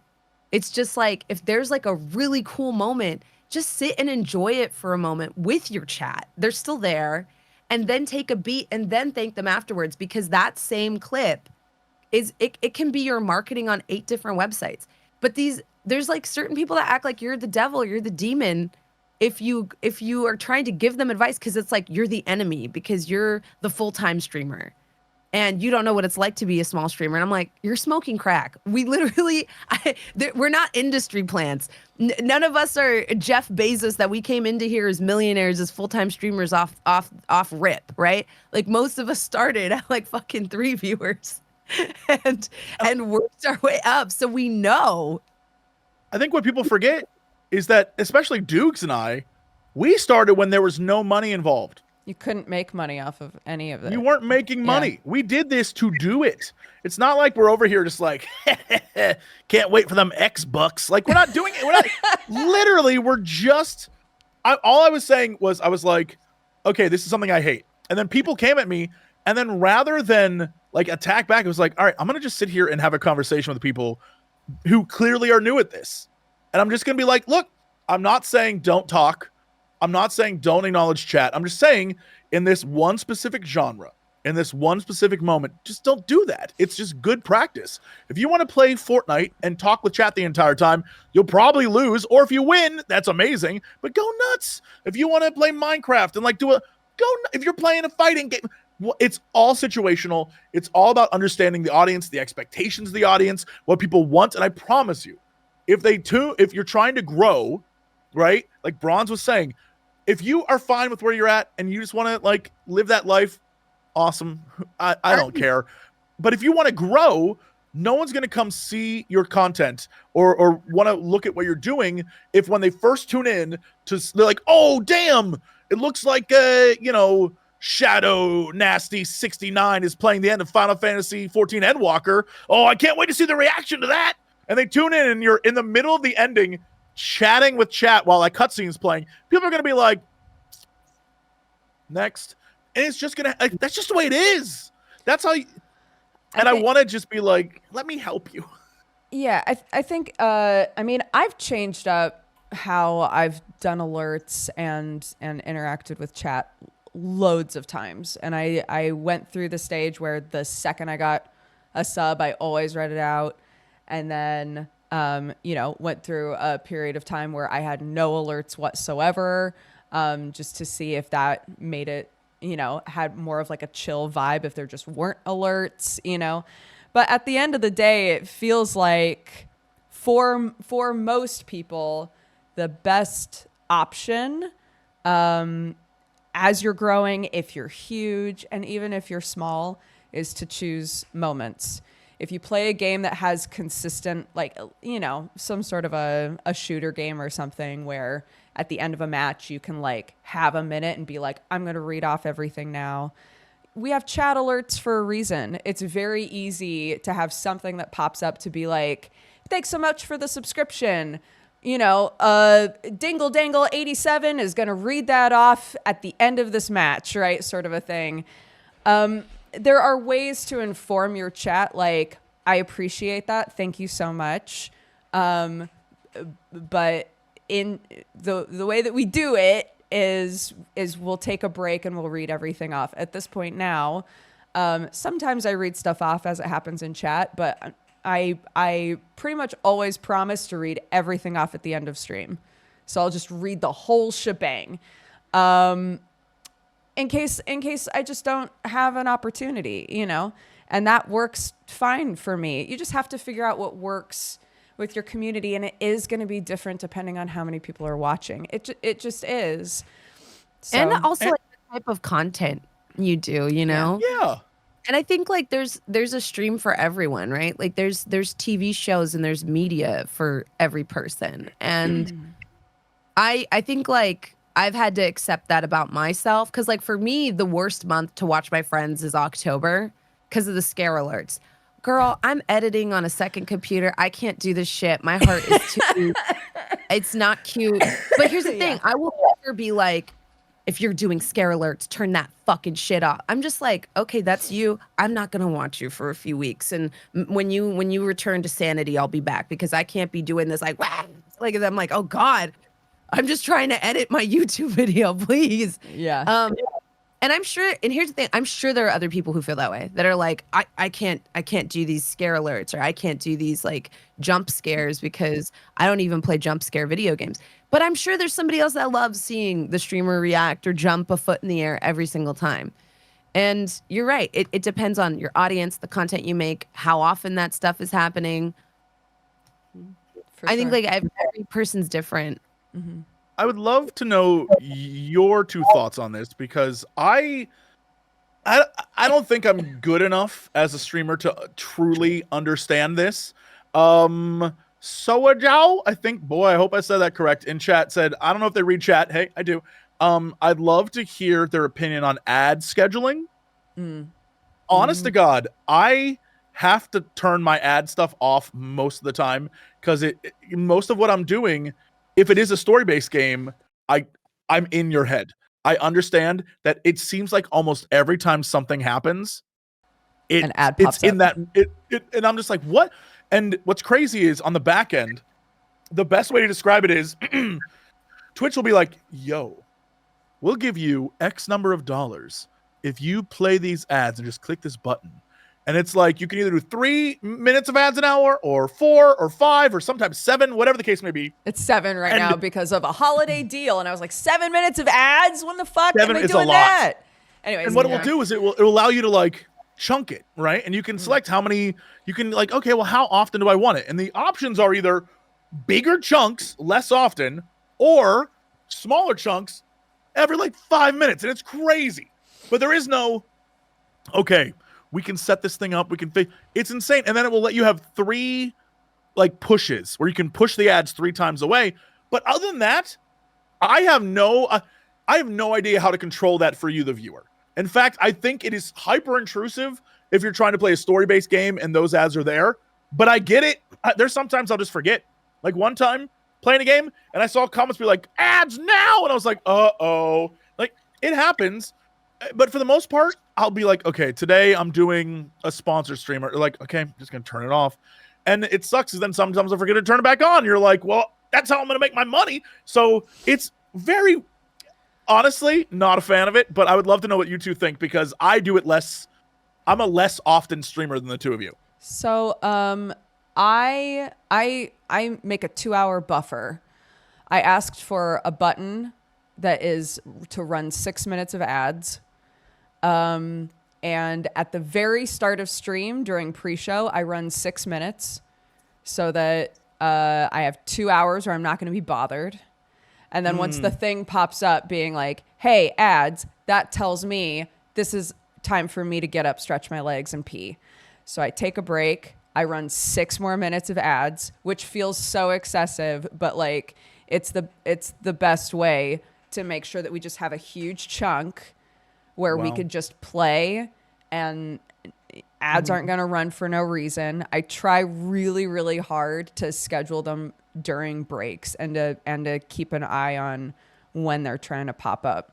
How does that work with so again, the back end thing literally is like flick a button and then it gives you like a timeline of when the ads will play over an hour. Do you just not use that at all and just go as long as you have run ads, it ignores that. So if it's on and it's like, we're going to run ads whenever, if you have it set so that it's like 3 minutes, you need 3 minutes of ads every hour or whatever, as long as you've run those ads at the literally the second you start your stream, just run a shit ton of ads, just hit the 3 minute button twice, whatever. Wait, so you're telling me It that during gives you a my huge window. 15 minutes of song I play at the beginning, if I just played ads then, Just run a ton of ads and give yourself a huge buffer window. this is why I'm not a good streamer. This is why I don't feel like Twitch advertises that. They advertise the 3 minutes an hour thing. I feel like they don't advertise that you could do 6 minutes and get 2 hours. Like I don't like think I they just do either. You have to just mess crack around the with enigma. Like this is insane. All right, amazing. Also, the like running ads delays pre-rolls for people. So as long as you're running ads, people don't see pre-rolls. You can only stack that for an hour. So if you run a bunch of ads and you give yourself 2 hours, 3 hours, whatever of no ads, you'll still only get 1 hour where people won't see pre-rolls. But I mean, that's better than nothing. And at the end of the day, people still aren't being bothered once they're in the stream, you know? To be very clear to people who are like, that sounds like this is some sort of scammy thing that like YouTube, if you're playing ads at the very beginning of your stream, there's not a lot of people there, so there won't be a lot of eyes to see it, which means you're not going to get a ton of, like, it isn't like Dodgers scamming the system. Like, it's still about who's watching it. So if you run 6 minutes of ads and you only have like 5 people watching, you only get 5 people's worth of ad money, right? Mm-hmm. So it isn't like a crazy like scam. Yeah. It's just really at the end of the day, Dodger doing you all a solid so that like taking the hit there so that everyone can have 2 hours of solid watching instead. So she's like doing what the company says to do, but in a way that is beneficial to you. And that is awesome. I'm so stealing this. Yeah, you should. Stealing it. As long as you have on your stream manager, on your like dashboard thing, as long as you have the little ads manager up as part of your dashboard, it'll have a thing at the very top of that says, cool, you ran a bunch of ads, so now your next ad will start in, and it should say like 2 hours or 3 hours or however long, depending on how many ads you stack up during pre-show. It's kind of cool. I think for me, it's weird. So like I have so I'm the smallest streamer here, so I have a better perspective. I'm just kidding. Bring it all back around. Yeah, keep going. Right? Ad revenue is like actually like a huge thing for my channel because ever since I stopped streaming like 40 hours a week, I have seen a dip. But this is the first year I started writing for video games, and so I'm very proud of myself. I became a game dev this year, and so that means I don't stream 8 hours a day, 6 days a week, sometimes 7 when anymore. I still stream a lot. I think a lot. On a week I still average 20 hours, but according to Twitch, that's just not a lot. In Twitch terms, like that's not. They want you to live on the site. It's not your fault. You're supposed to constantly do subathons and get people to sub, but even though I've actually seen growth, like in terms of viewership from shorter streams, the sub count's taking a huge hit because I'm not sitting here constantly saying sub, and but. So what I do, I actually do something similar to you, Dodger, with like ads, right? And it's that I feel like I have a very controversial opinion that I feel like consumers crush games too quickly. And I think I have this because I'm a game dev now. Like the game I'm working on is not going to come out until like 2025. And I'm working on it. I've been working on it since this summer. And so I did this with Alan Wake, where sorry, my fucking Discord is blowing. I was gonna say, where are those Discord noises coming from? Someone's blowing you up. Sorry, my bad. But let me mute that. Let me see if I can mute that.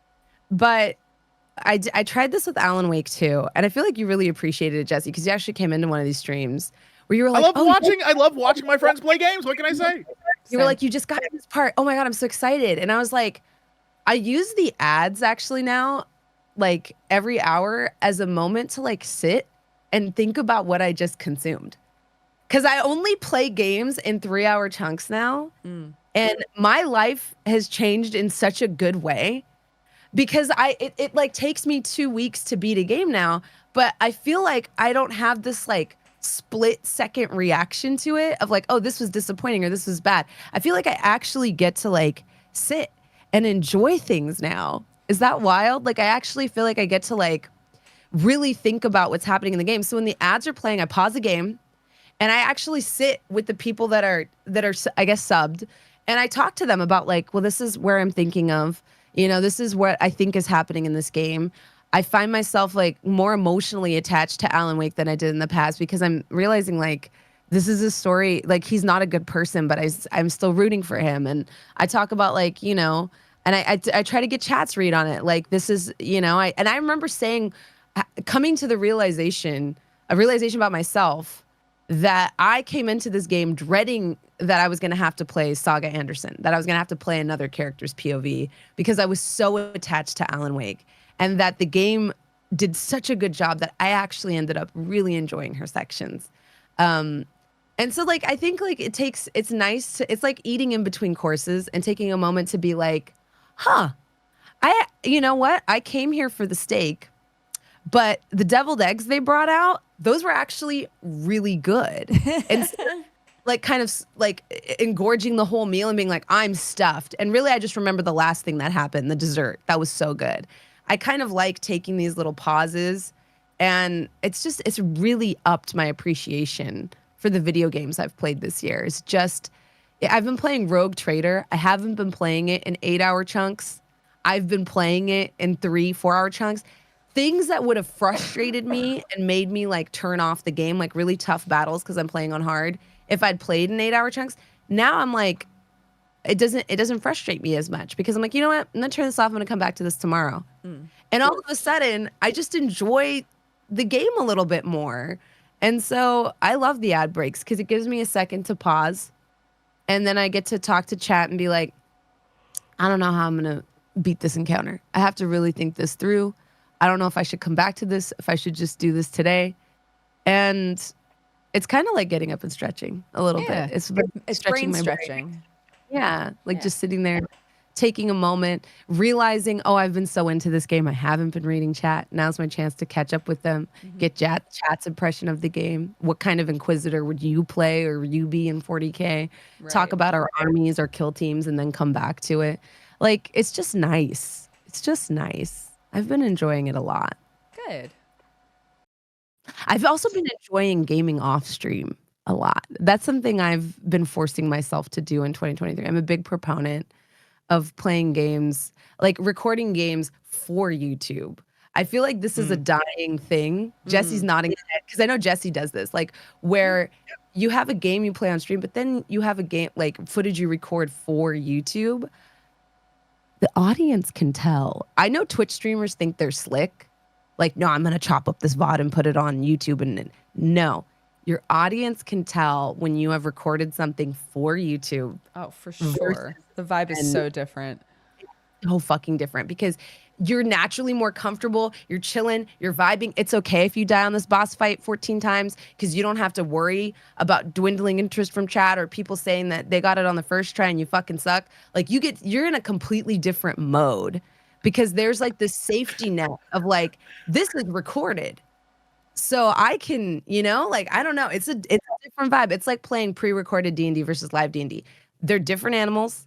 Each one comes with its own benefits. I'm not saying one is better than the other. It's just a completely different vibe. It's also about knowing yourself and what you need from chat. So a great example is, boy, I love puzzle games. I also suck at puzzle games. And I think Dodger and I've had this conversation where she'll get like one puzzle that I will not understand, and I'll get a puzzle she doesn't understand. Like, it's just, it happens. And there'll be times I'll be stuck in a puzzle if I'm just by myself alone for like an hour. And the answer's so simple, but I just am so obtuse I can't figure it out. I have discovered puzzle games I love doing on stream, because my frustration will take over, and I'll look over and some guy's like, what if you pull the left lever? And then suddenly I'm like, oh, and I love, like, that understanding that part of me. Puzzle games I will always play on stream, because I like that chat can help me out. I'm backseat game away. When I need you, I will come to you. And there's other games that, you know, a lot of the time, card games, card-based. I've been playing a game, Cross Blitz, lately. I did a little bit on stream, but I've just been playing it for fun at home. And it's like a card battler, but you're like a cool lion pirate, and it's pixel art, and it looks gorgeous, and it's super fun. I've been playing it off stream because, Lord help me, I can't handle when people are like, that wasn't an optimal play. You were very bad at that. Yeah. That was terrible. I'm like, mislethal. Look, I know I messed up. I'm aware I messed up. I don't rub it in, please. Yeah, but it's that kind of thing. I love just knowing who you are and knowing what makes you and your audience tick and work together. It's all part of the job. It's how it works. It is part of the job. I don't know. I like y'all. This is a cool podcast. I love how thanks. sorry. I'm very weird. I'll just sometimes say how I feel. No, But I it need was a more sweet of it. thing, so I liked it. Yeah. If it was God, you know what? I'm having a terrible time. I'd be like, oh shit. I had a moment where I was like, normally around this time, I'd just be finishing my coffee, my morning stretches, and instead I was here, and I'm like, gosh, I'd do this again. Aw. And like having that epiphany, I'm like, yeah, I'd wake up at 7:30, hastily brush my teeth, put my hair in a ponytail, and I'd come here and I'd do it again, because it's just fun. yeah, I love that we can have this type of open, conversation around content and enjoying it, and yeah. But I also think we've all here made video games, right? I think so. I'm Because We're like, in the process. Games, yeah. with Tennessee, right? I'm doing my first. Jesse's trying to teach me how to produce because he's produced a few things. So, I'm Yeah, under his making wing is a lie. currently. I haven't made jack. I have given money to professionals to make things, but I will not take credit for any. Their work is their work. Being a producer is still making. Oh, I mean, legally, yes. I am very good at making games. Yes, Now- that's true. Correct. I'm gonna give you this compliment. You are still making something. Production is also a skill, so just take the fucking compliment. Okay? You know I can't. You know I can't. You know I cannot take compliments. I get so awkward. Compliment. I You can't. ginger bitch. I don't even celebrate my birthday because I'm so awkward that people would care that I was born. I am so awkward with compliments. It is a problem. You're a goofball. However, for some reason, if some ASMR person's like, good job, I'm like, yeah. I don't know what's going on there. I couldn't tell you. I definitely am messed up. That's for sure.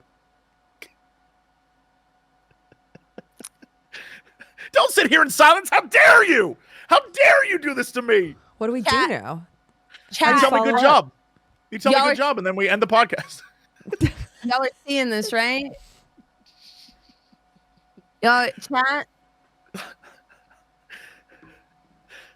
Okay, hold up. Good job, Jesse. Wait, I can go lower.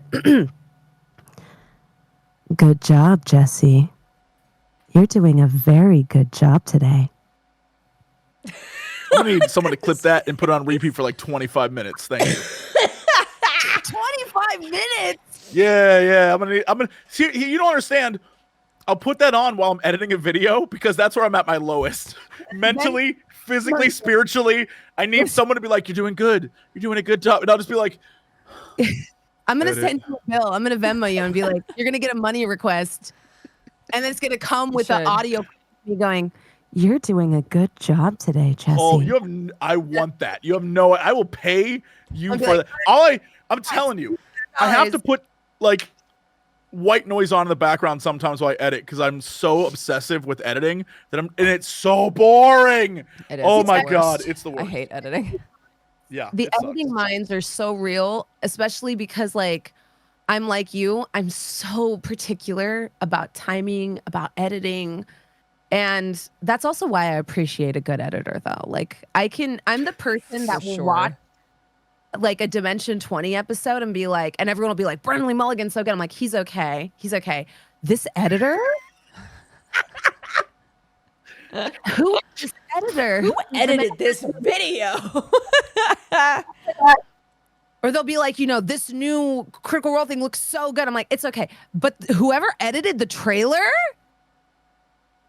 Oh my God. Oh my God. This editor? I always, so it's so funny because I went to the Dropout holiday party and that's who I was geeking out over. Was like I was like, did you edit this last? You did so good. I love your editing. And here's the thing, they always love it. They always love it. Of course, yeah. They're to a Like, lot it of just- people they're invisible. So I'm sure they really appreciate when a person's like, your editing was so good. And it's not that Brennan isn't great. I love how that was y'all's takeaway. It's that nobody ever appreciates that. Yeah. No one appreciates, like, they'll see the trailer and just see the faces on it and be like, oh, that person did everything. Girl, that trailer would look like dog shit. You can make a good season look bad with a bad trailer. Oh, yes. Things you haven't watched because the trailer sucked. Yeah. So you gotta, it's about media literacy, fam. Like, it's the faces on the trailer are not what made the trailer good. It's the editor. And on the reverse, think about how many bad things you watch because the trailer banged. That's all editing. That's all editing. So true. Editing Going is back to shameless plugs, the Coxies, that entire award show is me playing it straight and then editing jokes. It is all editing. The entire team is killing it with the whole goof is the edits.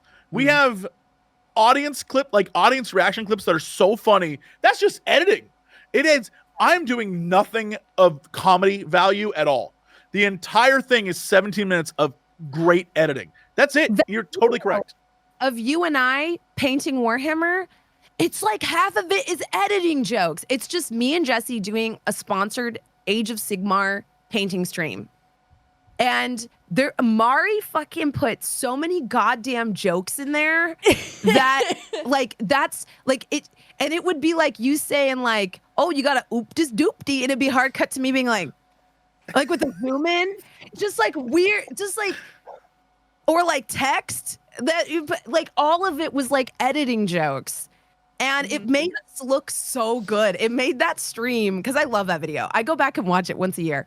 It made that stream seem like we are the funniest Warhammer miniature painters your ass has ever seen. But it's all editing jokes. It's literally all Mari just being in their fucking bag, just making funny jokes, especially like cutting back to stuff that happened earlier in the stream to make it seem like it happened, like the recurring jokes.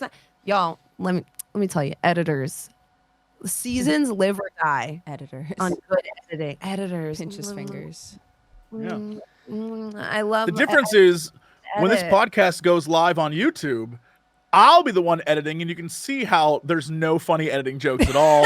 It is basic, and you'll be like, wow, the audio's kind of like, all right. Yeah. Oh, yeah. Don't worry. You'll see the difference between when I edit, and I've been doing this much longer. I'm just so jaded and over it. I'm like, I just don't even. Oh, it's going to take a whole hour. Oh, my God. I could be doing anything else. Oh, yeah. Don't worry. That's why I pay editors. And they're all on break till January. Yeah. Yeah. I went to Jesse and I was like, hey, a couple of things. Do you think that I could get this for Geekenders at some point? And one other thing. And Jesse was like, I'm the only one here, just so you know. You're operating on my time. I was like, that's so fair. I was just like, I don't think I have the talent to make what you want. I was like, I can't even do that. I don't know how to help you. Yeah. So. Poor Jesse. I know. Poor Jessup. All of his babies are gone. I'm all alone. I got nothing. Gone. It's just doing me stuff. Alone for Christmas. Actually, I'm going to my parents, which is going to be fun because we always like decorate cookies and we make cool foods. It's going to be great. This is my recurring joke now. Every time I stream with Jesse, I say hi to Mari. Hi, Mari. Hi, Mari. Mari, I think, is in Japan right now and does not give a damn. Also, I'm sorry. Time out. Dodger, what are you doing? I found my sewing clippies, so I'm clipping them on my hat. I've never just wondered, like, what? Finish that sentence. Finish that sentence. Have ever wondered what? I've known you so long, Yeah. Dukes, and Sure. part of me feels like maybe, just maybe, Yeah. you've learned to hide your insanity well. And then I see stuff like this, and I'm like, no, I was wrong. I ain't hiding shit. We're out here. You look like Drake in that new video. Your scuffed version of it. I don't know what video you mean, but I love the idea of someone saying, you look like Drake. Chat, let me know if you know what I'm talking about. But you know, with the multicolored clip, like, I don't know. I do not know if y'all are down with Drake like that. But this is like the scuffed version of that, and I live. It's me, Drake. Hold on. That look to camera was incredible. All right, dudes, we have to stick to the format of the show. We have to wrap up. We have to wrap up. We got to wrap up. Okay, so Bronze, what we do at the end of the show. Yeah. Lay it on me, baby. It's me, Drake. What we do at the end of the show is we ask all of our guests to pitch a show, movie, book, game, whatever, that you really think everyone should give a shot because it's really good. Oh, Give people homework, basically.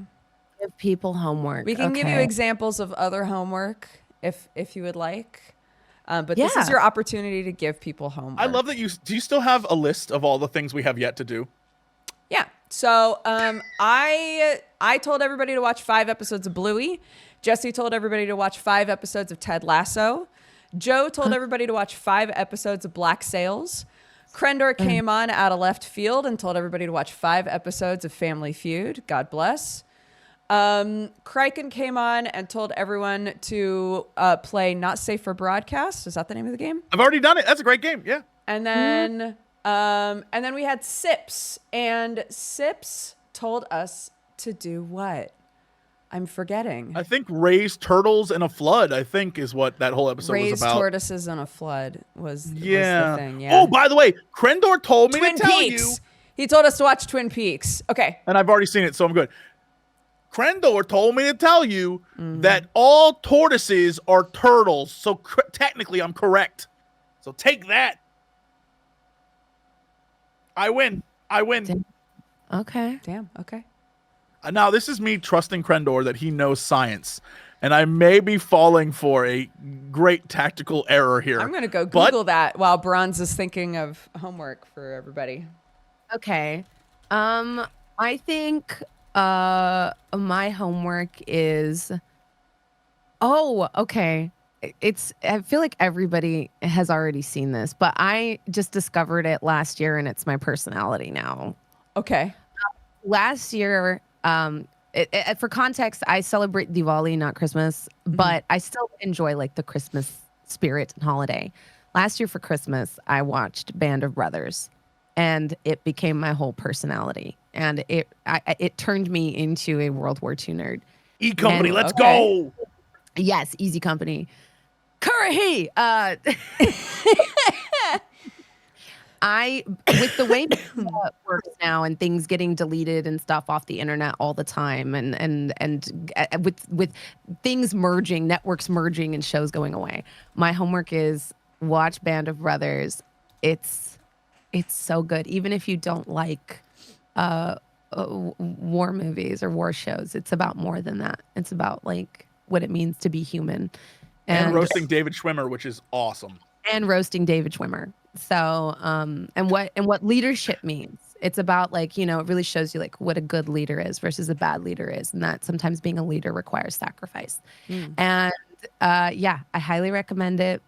And it's doesn't shy away from the horrors of something that now people deny, which is weird. So I think it's more important than ever. And it's very on brand for me to recommend Band of Brothers. I've never seen it. I'll watch it. It's so incredibly good. You have no clue, Dukes. It's so good. You're gonna watch the first episode and be like, I have to watch the next one. It's like that, and at some point you will sob. Like it's just such a good movie. And there's something about watching it in winter and seeing people that are like cold and with what's happening in the world right now, especially. I feel like it's just relevant and just makes you think. Okay. That's all. I'll watch it. It's just a question was asked, is it depressing? It's a war story, so it's how you determine, your feelings on war, but it's supposed to be a hopeful story about these guys who are like caught up in it.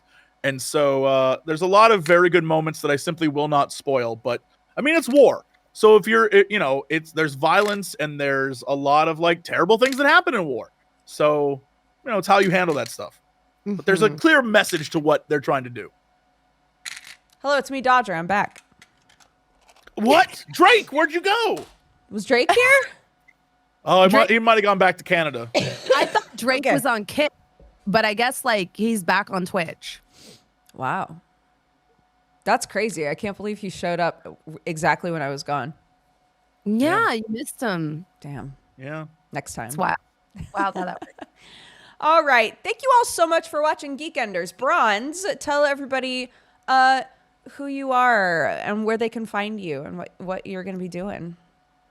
Oh shit, I'm so bad at these, even though I've been doing them forever. Hi, That's okay. hello. I'm Jasmine. I'm that bronze girl. You can find me everywhere at that bronze girl. I've secured this title everywhere, and I'm a Warhammer nerd. I'm working on a new series called Warhammered, which is like drunk history for Warhammer lore. It's where I That get sounds amazing. and I argue with people about who's hotter, Eisenhorn or Ravenor. So if you're new to like Warhammer or you want to get into it and you don't want to watch a 3-hour video with a European guy telling you the entire history, come watch my short videos where I get drunk and break it down for normal ass people. I love that. Think That about sounds it. amazing. Consider it. And yeah, other than that, I stream on Twitch and despite my demeanor, I think I'm a generally nice person. Yes, he can confirm or deny. I confirm. Confirmed. Confirm. I'm just kind of this, so yeah, that's me. I'm a professional dungeon master, professional writer. So you'll probably see some of my published stuff next year. I can't talk about it because the nature of my industry is being under NDA for 6 years. Ain't that just the way? Yeah, but eventually you will hear me talk about it. You know what, Riku? I will fight you in chat if you're an ass. But for the most part, I don't fight people in my chat. I usually do what I say to Jesse. I say, you're a good boy. But if you say some crazy shit, I'll be like, you're crazy for some fucking rando. So it's up to you. There's 2 wolves inside of you. One wolf will get, you're a good boy. The other wolf will get, you talk to strangers online like that? That's crazy. That's crazy. Settle down. It's clear you never been slapped IRL. And you get to choose which wolf you're going to get. You feed? Yeah. To choose that. You get to choose that. That's a great shout out. 10 out of 10. It was fantastic. 10 out of 10. Thank Perfect you shout all out. very much for watching Geekenders. We are doing an episode next week, a weird post-Christmas episode that is going to be on Wednesday instead of Friday. You'll never So- guess who the guest is. You'll never guess. Some might say a guest we should never, ever have on. Ever. Some might say that. Some might say But that. will you? Will you show up and be like, not this guy? Is it Santa? It's like as wise Kind as of. Santa, yes. Yeah, kind of like Santa. Yeah. A little bit like Santa. A little bit like Santa. Yeah. Krampus? Is it Krampus? A little bit like Santa in that I'm not sure what his deal is. Yeah. Yep. Yeah, that sounds right. But as always, if you want to watch the VODs of any of these episodes, you can watch them on youtube.com/Jesse Cox. And I do not believe that they are on audio-only podcast stuff yet, correct? We are working on it, trying are to get working all of this on it. turned into audio, turned into uploaded. But we have a thing already. We just need to create assets. And again, hi, I'm Jesse Cox. Everyone on my team who creates asset is gone until January. So love you. So we'll see you. We'll see you on the other side. Hey, have an amazing weekend. If you're celebrating a thing, be safe. Hug some people that you like hugging, and maybe we'll see you next week. All right. So long, everybody. Bye bye. Yeah, you know what time it is. It's time for the Geekenders podcast. MegaRan, Jesse and Daja, what up? Let's go. Yo, it's the weekend. Yeah, it's time to geek out. Let it begin. Go on, stream and shout. It's Jesse and Daja, so give them a follow and see what the Geekenders are all about. Yo, it's the weekend. Yeah, it's time to geek out. Let it begin. Go on, on, scream and shout. It's Jesse and Dodger, so give them a follow. #1 geek podcast without a doubt. Yo, another end of another long week. Got a job and a kid, I know that you all beat. So take a second, grab a drink and vibe while we catch you up in just a matter of time. On gaming, comics, whatever you're doing. If you're nerdy like us, then you know you should tune in. Thank you for sharing our world with us. Now follow, subscribe, and turn this up. Yo, it's the weekend. Yeah, it's time to geek out. Let it begin. Go on, scream and shout. It's Jesse and Dodger, so give them a follow. #1 geek podcast without a doubt.